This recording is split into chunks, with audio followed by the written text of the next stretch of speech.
मां से बिछड़ा बेटा और रहस्यमयी राजकुमारी, समंदर की कहानी। बहुत साल पहले की बात है। समुद्र किनारे एक टूटी फूटी झोपड़ी में एक विधवा महिला रहती थी, मीरा। उसका एक छोटा बेटा था, अंशु। वो हर सुबह समुद्र किनारे जाती और जो मछुआरे अनचाही मछलियां छोड़ जाते, उन्हीं से पेट पालती। यही उसका और अंशु का जीवन था। भूख, लहरें और एक उम्मीद कि शायद कल कुछ बदलेगा। एक सुबह जब कोहरा बहुत घना था, समुद्र के बीचों बीच एक बड़ा विदेशी जहाज आकर रुक गया। उस पर से कुछ लोग उतरे, अनजाने चेहरे, सुनहरे कपड़े और उनकी आंखों में कुछ खोजने की बेचैनी। मीरा ने अंशु को सीने से चिपका लिया। उनमें से एक बूढ़ा, गहरी आंखों वाला कप्तान मीरा के पास आया और बोला, बहन माफ करना, हम रास्ता भटक गए हैं। क्या यहाँ कोई शहर है? मीरा ने झिझकते हुए कहा, नहीं साहब, यहाँ सिर्फ हम दो हैं, मैं और मेरा बेटा। कप्तान की नजर अंशु पर पड़ी। वह बच्चे की आंखों में कुछ देर तक देखता रहा, फिर मुस्कुराते हुए बोला, इसमें कुछ खास है। ये लड़का बड़ा होकर समंदर का बादशाह बनेगा। अगर तुम चाहो मैं इसे अपने साथ ले जाऊं। एक दिन ये लौटेगा, एक नाम, एक शान बनकर। मीरा की आंखों से आंसू बहने लगे। वो चुप रही, अंशु को अपनी गोद में कसकर पकड़े रही। पर कप्तान की आंखों में सच्चाई थी। वो झूठ नहीं बोल रहा था। बहुत देर तक चुप रहने के बाद मीरा ने अंशु को चूमा और कांपते हाथों से कप्तान की गोद में सौंप दिया। अगर इसे एक बेहतर जिंदगी मिलती है तो ले जाइए, पर एक दिन इसे लौटा जरूर देना। कप्तान ने सोने की कुछ मुहरें मीरा के हाथ में रखी और कहा, 10 साल बाद वादा है, मैं इसे तुम्हारे पास लेकर लौटूंगा। अंशु उस जहाज पर चढ़ गया। मीरा किनारे पर घंटों खड़ी रही, जब तक जहाज आंखों से ओझल नहीं हो गया।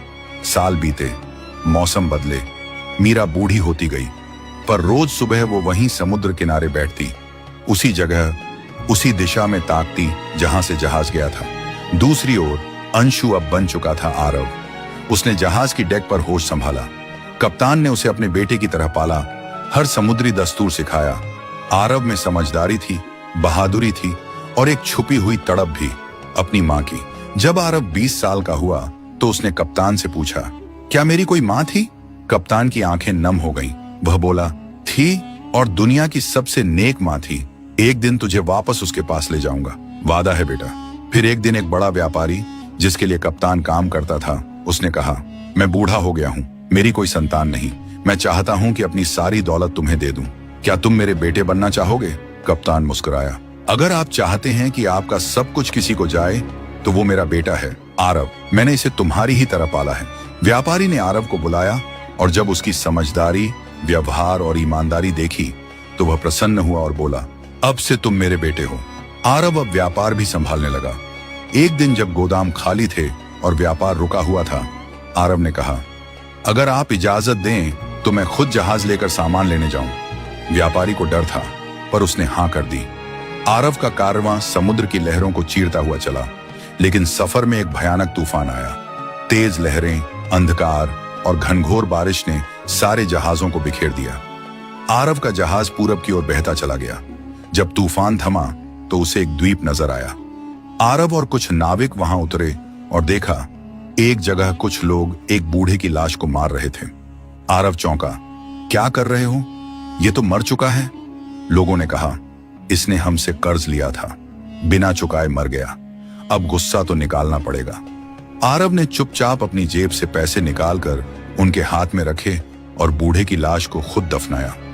थोड़ा और आगे बढ़ने पर एक मैदान में देखा, एक लड़की रस्सियों से बंधी आग के पास रखी थी। लोग उसे जलाने वाले थे। आरव ने पूछा, क्यों? किसी ने बताया, बादशाह से वादा करके अब शादी से मना कर दिया है। उसका परिवार कल जला दिया गया, अब इसकी बारी है। आरव ने एक थैली सोने की निकालकर कहा, इसे ले लो और कह देना कि काम हो गया, बस इस लड़की को छोड़ दो। लड़की ने रोते हुए कहा, तुमने मेरी जान बचाई है, बदले में मैं तुम्हें कुछ बताना चाहती हूँ। ये लोग कोयले को बहुत कीमती मानते हैं। अगर तुम्हारे जहाज में कोयला है तो तुम इसे सोने में बदल सकते हो। आरव ने उसी शहर के सबसे बड़े व्यापारी से मिलकर सौदा तय किया। कोयले के बदले ढेर सारा सोना मिला। रातों रात जहाज भरकर वह वापस लौट चला।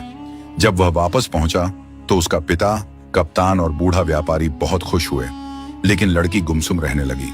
एक दिन आरव ने पूछा, अब क्या बात है? लड़की बोली, अगर मैं कहूं कि अब तुम्हें एक और सफर पर जाना होगा मेरे लिए, तो क्या जाओगे? आरव मुस्कुराया। तुमने मुझे नई जिंदगी दी है, बताओ कहां चलना है? उसने आरव को एक खास कोट, एक अंगूठी और एक किताब दी। स्पेन के शाही गिरजाघर में जाना, उस दिन खास पूजा होगी, चांदी की कुर्सी पर बैठना, ये अंगूठी पहनकर किताब पढ़ना, बाकी खुद ही हो जाएगा। आरव ने वैसा ही किया। गिरजाघर में राजा रानी भी थे। रानी ने जैसे ही आरव को देखा, उसकी आंखें भर आईं। वो फूट फूट कर रो पड़ी। शाम को रानी ने आरव को बुलवाया और पूछा, ये किताब, ये कोट और अंगूठी तुम्हें किसने दी? आरव बोला, एक लड़की ने, जिसे मैंने आग से बचाया था। रानी कांपती आवाज में बोली, वो मेरी बेटी है, वो हमारी बच्ची है जिसे लुटेरे उठा ले गए थे, तुम उसे ढूंढ लाए। आरव ने सर झुकाया। वो अब मेरे घर में है, आपकी बेटी पूरी तरह सुरक्षित है। राजा ने कहा, अब वो तुम्हारी पत्नी बनेगी, ये हमारा वादा है। आरव को जहाज के साथ लड़की को लाने भेजा गया, पर कुछ दरबारियों को यह पसंद नहीं आया कि एक विदेशी लड़का राजकुमारी से शादी करे। उन्होंने जहाज के कप्तान को रिश्वत दी और कहा, आरव को रास्ते में मार देना। जब आरव एक द्वीप पर उतरने गया, कप्तान उसे वहीं छोड़कर जहाज लेकर चला गया। आरव उस सुनसान द्वीप पर 1 महीना भटकता रहा, भूखा, थका, टूटा हुआ। फिर एक रात एक छोटी नाव आई। एक आदमी ने पूछा, क्या तुम आरव हो? आरव बोला, हाँ, मुझे अपने देश वापस जाना है। उसने आरव को नाव में बिठाया और कहा, अब तुम सुरक्षित हो, जब सही वक्त आएगा मैं फिर आऊंगा। आरव वापस स्पेन पहुंचा। राजा, रानी और राजकुमारी की आंखें भर आईं जब उन्हें पता चला कि वो लौट आया है। फिर धूमधाम से आरव और राजकुमारी की शादी हुई। शादी में कप्तान, बूढ़ा व्यापारी और एक बूढ़ी औरत भी थी। वो औरत थी मीरा, आरव की मां, जिसने सालों पहले अपने बेटे को समंदर को सौंप दिया था। आज वही समंदर उसे उसके बेटे की गोद में लौटा रहा था। और फिर सब कुछ पूरा हो गया। हमेशा याद रखिए, जिसे मां की दुआ मिलती है, उसे समंदर भी रास्ता दे देता है। अगर आपको यह कहानी पसंद आई हो तो कमेंट में जरूर बताइए।